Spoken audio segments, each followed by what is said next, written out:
Hello, hello, Gemini. Welcome to your April 2019 overview reading. This is good for you if you're a sun, moon, or rising Gemini. And while I pull these cards, go ahead and notice anything that's coming up in your body. If there's any information you'd like to request, go ahead and do that now. And I am going to lay the spread out and then we will get into the reading.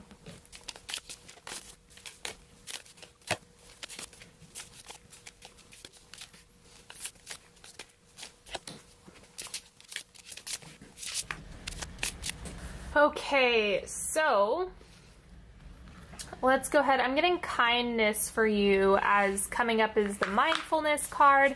So this one wants to come up. And we have reflect joy.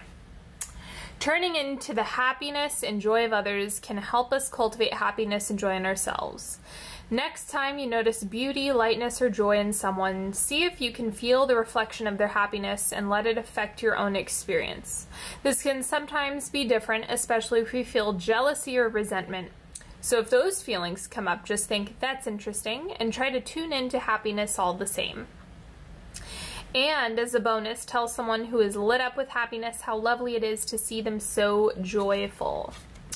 So that's a big one. And also, if you are experiencing any frustration or jealousy or anything like that, just notice it, just acknowledge it. I have always found that if you acknowledge any type of envy or jealousy, the fastest way to neutralize it is to shine light on it and acknowledge it. The animal card for you this month is Swan, so this is coming up as some major healing that you're getting this month.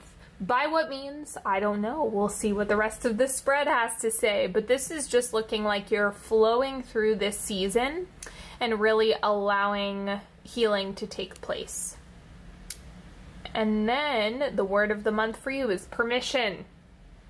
The yes you seek is inside of you. Be willing to see a pathway to your dream. Picture the gratitude of your future self for taking the leap. Okay, raising permission levels to pursue the things that make you feel good, to engage in activities that are right for you, and just overall being who you are. Central energy for you this month is the Knight of Cups. So emotional availability is really going to be important this month. Being really honest with your feelings is going to be the best policy. That's what the rest of this is going to be built on. So make sure that you tune in with whatever it is that you're experiencing internally, and that is going to give you a lot of the answers that you're seeking. It's going to provide a lot of information about whatever it is you have sitting in front of you. So notice the feelings. That's going to be your biggest asset this month. The crossing energy for you is the Nine of Swords. So there is some fear coming up. And I think that could be some fear around vulnerability, fear around rejection, or not having permission to be yourself. There's a lot of ways that this can manifest itself, but it just looks like that's the dance you're going to be doing in April, is where to be vulnerable, where to be real, where to be honest, where to show yourself, and then in what places do you want to withhold out of fear, or not wanting to take that step yet. That's completely okay sometimes too.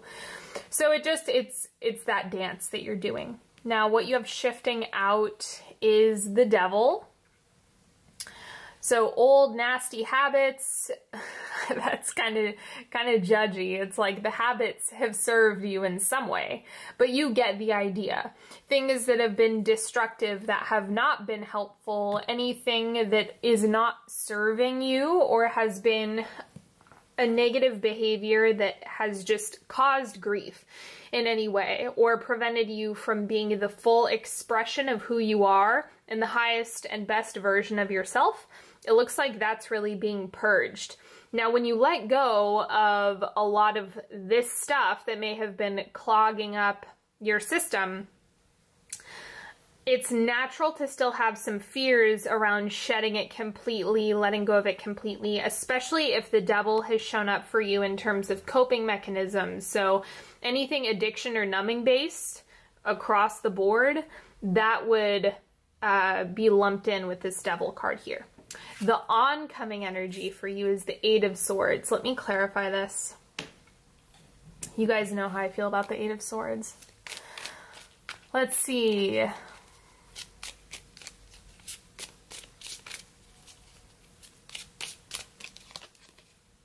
Six of Arrows, so there is some forward movement. I just think that this card represents being in the midst of turbulent or uncertain waters, but heading towards dry land.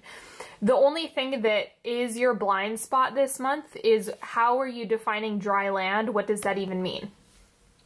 What is dry land? So this question is what's coming up, and I think it's something that's just going to reveal itself over time. It's not something you're going to have absolute clarity over or about in April. You're going to have to wait for things to kind of play out a little bit more before you see where you're headed. So just focus on giving yourself permission to be seen in whatever capacity feels right for you at this juncture. Give yourself permission to engage in things that are healing, therapeutic, and you're going to be heading in the right direction. But the most important piece is to focus on what you're doing now to set yourself up for the future wherever you might be headed. The outward manifestation for you is strength.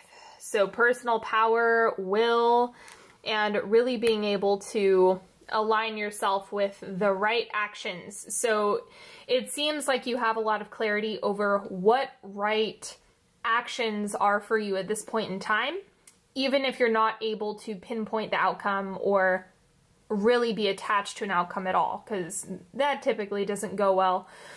But this strength card is just reminding you that it is showing itself as you being able to use that personal power to your advantage this month. And I think that you can actually get a lot of great work done and make a lot of really awesome things happen if you're actually applying yourself in the way that makes sense in terms of what you want to manifest, what you want to cultivate, what you want to experience. In the subconscious, we have the Six of Swords making an appearance again. So definitely emotional growth is probably the biggest theme that's coming up here, because this represents your internal world. And if that's what's shifting, it is going to amplify the pace of your growth. But there's still work to do with this. That's part of what this card represents, is like not everything is settled. The dust has not completely settled. Don't expect it to be. And this goes back to giving yourself permission to not be complete with your healing. Like that is something that I don't know if anyone is ever complete with their healing. I don't think that's a real thing. So give yourself permission to be where you're at, and that's going to be, it's going to work better for you this month. The advice for you is the Eight of Wands. With this fire season that happens to be upon us, if you're watching this in April, you want to utilize that carefully, because the Eight of Wands can lead into overexertion and overfunctioning, but it's also very fast paced. So just be mindful of where you're putting that, because it seems that the Eight of Wands is going to be giving you a lot of energy to pour into whatever it is that you want. So you need to be decisive and really conscious of where you're putting that energy, because it seems like things will grow pretty rapidly if you're applying yourself, which is awesome. It can play to your disadvantage if you're not being conscious of what you're doing with this, because it's possible to piss away the Eight of Wands if you're running on autopilot and not utilizing this energy to the best of your ability. So like set a goal, set an intention, make a commitment to yourself, do something like that you can really grasp onto in April, and that's going to be a better way to utilize this energy. External influences, we have the Nine of Coins, enjoying the fruits of your labor. I think you've put in a lot of hard work already. And so this is like, you can take a break and just enjoy this if you want. Like, you're still going to be doing a lot of work regardless, and you're going to be challenging yourself regardless. You're moving forward regardless. It's just that the pace is up to you. What you're pouring energy in is up to you. And I think there's a lot of rewards that come through in April that you're already able to recognize. So this is where things start to sprout up. All of those seeds that you've planted actually start to bear fruit.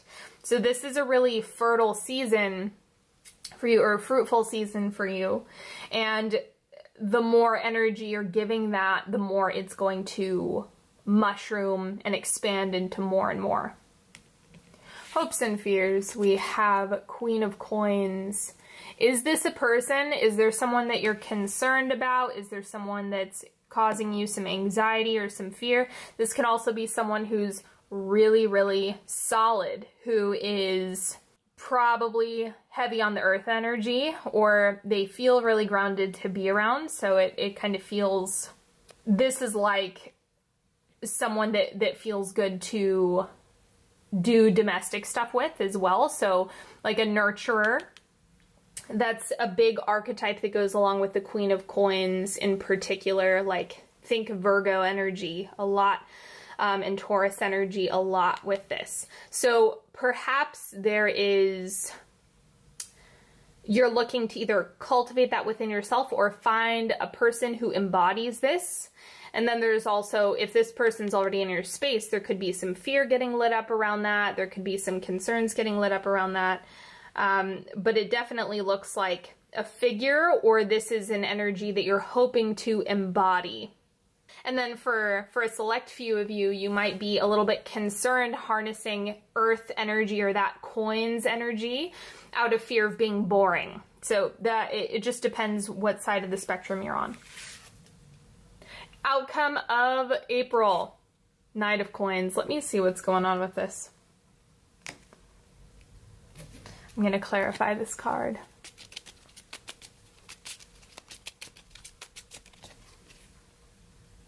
Child of Arrows, so this is the Page of Swords. I think that this is, by the end of the month, I think you're going to want a project or something to focus on building, whether it be creative or professional or something in between, doesn't really matter.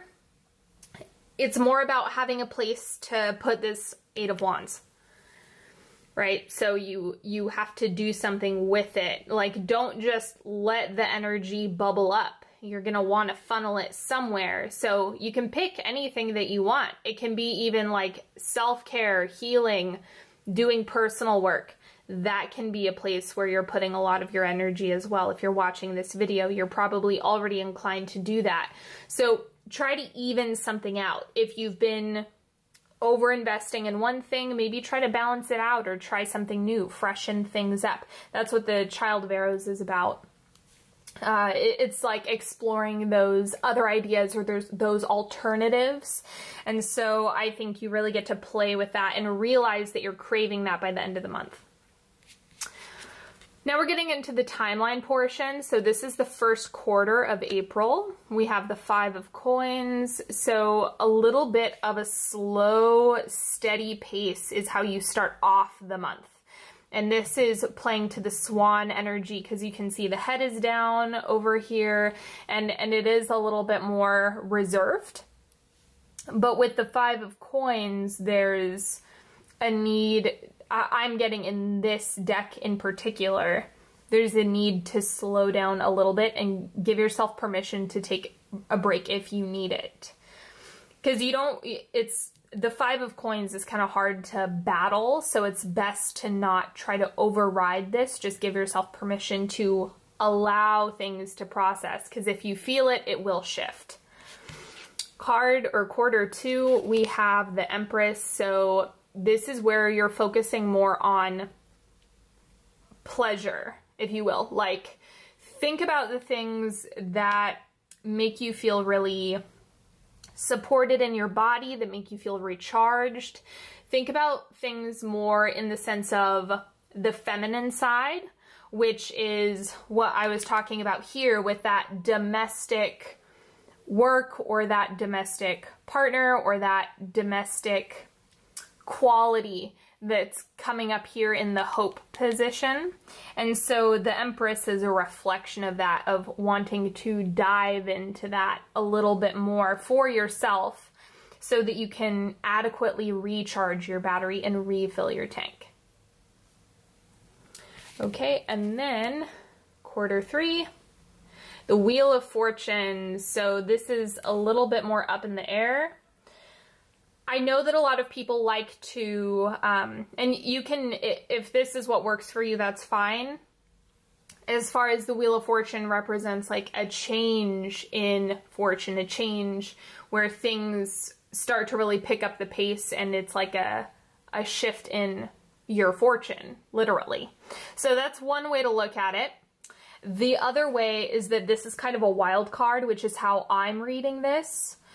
Because there are so many variables with this general reading, but this is kind of like, I don't know, what are you wanting to create? Where are you wanting to put your energy? What type of people are you surrounding yourself with? Like, are you being conscious of these elements that play a role in your general well-being? And the more attention you call to that, it's going to be easier to spin this to your advantage. Now, wrapping up the month of April, we have the Hermit. So a need for retreat. I'm getting that it's like you have, the energy is there, the energy can be applied, but I also think some of that energy needs to go into whatever processes make you feel recharged, make you feel like you're coming back to life, or whatever makes you feel nourished. Like that can actually be a great way to funnel your energy, especially because you have the Swan card, which is the healing element of all of this. So just figure out a way to use this Hermit energy. Maybe you're needing to start that project or explore other possibilities, but you need to do some contemplation first and figure out where you're going to put your energy or what it is that you want to bring to life. So I'm seeing this as just needing to pace yourself accordingly, allocate your energy reasonably, and then slowly you're going to be able to make decisions that are best for you just as you go through this, because you're already seeing a lot of things work out with this 9 of coins in the external influences position. So I'm just getting that it's like that you're restarting that process. It's kind of like, okay, you did that, you succeeded, you checked all those boxes. So now what else are you going to do? What else are you going to make happen? All right, now we're going to do a 3-card pick. So you can go ahead and ask a question. You can pick as few or as many cards as you'd like. You can ask for guidance. And I also want to let you guys know this is an oracle deck, not a tarot deck. So just keep that in mind.